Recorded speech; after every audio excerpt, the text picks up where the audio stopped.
j'espère que vous allez tous très bien. Aujourd'hui on se retrouve dans une nouvelle vidéo pour le setup de mon bullet journal. Je sais, cette vidéo arrive plus tôt cette fois-ci, d'habitude ça arrive en début du mois, mais j'ai d'autres projets de vidéos pour début septembre, donc voilà, je la fais plus tôt. Mais voilà, en parlant d'ailleurs des vidéos, je reprends le rythme des vidéos tous les dimanches maintenant, c'est certain. Voilà, maintenant que je vous ai parlé de ça, je vais pouvoir commencer. Et ce n'est pas seulement le setup bullet journal du mois de septembre, et c'est aussi celui de mes pages de début de bullet journal, si on peut appeler ça comme ça. En gros, c'est les pages qui vont me servir toute l'année, qui sont au début de mon bullet journal, puisque à chaque septembre, on va dire, je commence un nouveau bullet journal. Je m'organise en année scolaire, donc voilà, je commence un nouveau bullet journal. En plus, l'autre était terminé, il n'y avait plus de pages libres. Donc voilà, c'est parti, on commence tout de suite. Donc, première page, bah voilà. Ensuite, ici, c'est mes renseignements. J'ai pas encore complété parce que je veux pas que vous voyiez mon adresse, mon numéro de téléphone et tout. Voilà, après, c'est l'index. Mais donc, voilà, je vais pas vous montrer parce qu'il y a des pages que je vais vous cacher. Enfin, voilà. Vous verrez ça au fur et à mesure. Ensuite, là, j'ai ma présentation 2020-2021. J'ai voulu faire assez sobre pour pas faire trop fantaisie, quoi.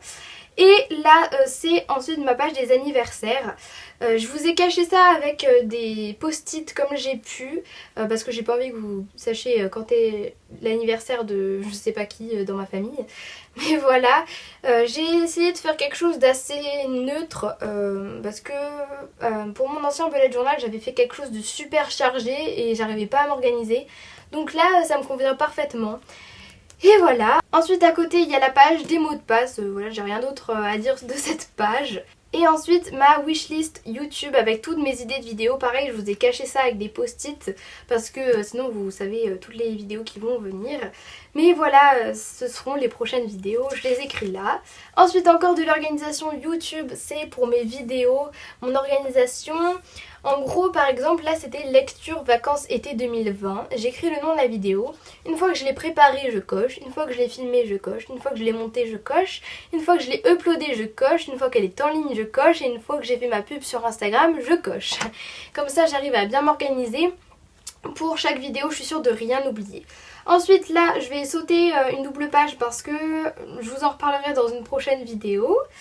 Et enfin, ma wishlist, des choses que j'aurai à acheter durant toute l'année. Et voilà, c'est tout. Après, j'ai laissé 2 pages vierges, comme ça je pourrais compléter si j'ai d'autres idées de pages pour m'organiser dans l'année. Et on va passer au setup donc du mois de septembre. Et la thématique, c'est donc les ampoules. Ça peut paraître tout bête comme ça, mais j'adorais le rendu de mes inspirations, enfin sur les inspirations Pinterest que j'avais vues. Alors maintenant j'ai voulu changer un petit peu de mise en page. Avant c'était, j'avais rien sur la page de gauche. Et maintenant j'ai envie de faire une citation sur la page de gauche. Et j'ai gardé bien sûr le petit découpage en référence à mon ancien bullet journal. Donc voilà, là c'est une citation, je vous mettrai la traduction à l'écran, qui est de Dumbledore dans le film Harry Potter. Et là bah voilà, j'ai mes petites ampoules avec le mois de septembre et bien sûr ma to-do list lecture comme d'habitude. Ensuite, le mois de septembre, j'ai voulu revenir sur une organisation du mois en calendrier et plus linéaire comme j'avais pu faire les mois précédents. Et là ma petite case YouTube pour les vidéos que je vous sortirai en septembre. Ensuite, to-do list notes, je peux faire des petites notes par-ci par-là. Et to-do list en gros c'est toutes les choses que j'ai à faire durant le mois. J'avais envie de tester cette forme d'organisation. Et j'ai mis un cadre tout autour pour délimiter un petit peu la zone. Je trouvais ça important comme c'est une page un peu vaste. Voilà, ensuite à côté j'ai les trackers. Donc le mood tracker avec mes petites ampoules que je remplirai et les habit tracker. Donc j'ai voulu traquer sous une présentation différente.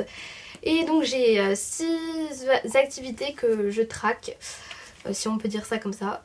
Voilà. Et ensuite ma première semaine, voilà, je voulais vraiment faire quelque chose d'un peu différent de d'habitude. Je pense que voilà, ça va me faire du bien de changer un peu de mise en page. Et je suis très très contente de cette thématique. Voilà, je vous montrerai mes semaines suivantes bien sûr sur Instagram comme d'habitude. Hâte les astuces de Manon. Et voilà, c'est tout ce que je voulais vous dire pour le bullet journal du mois de septembre. Donc voilà, la vidéo rentrée de la semaine prochaine, elle arrive. Vous me l'avez demandé d'ailleurs quand même pas mal. Des vidéos rentrées, donc bien sûr il y en aura une et une autre vidéo un peu sur le scolaire on va dire qui arrivera mais après la rentrée parce que c'est pas forcément juste pour la rentrée. Enfin bref, vous verrez, je vais pas vous en parler plus que ça. Et voilà, donc on se retrouve très bientôt dans une prochaine vidéo.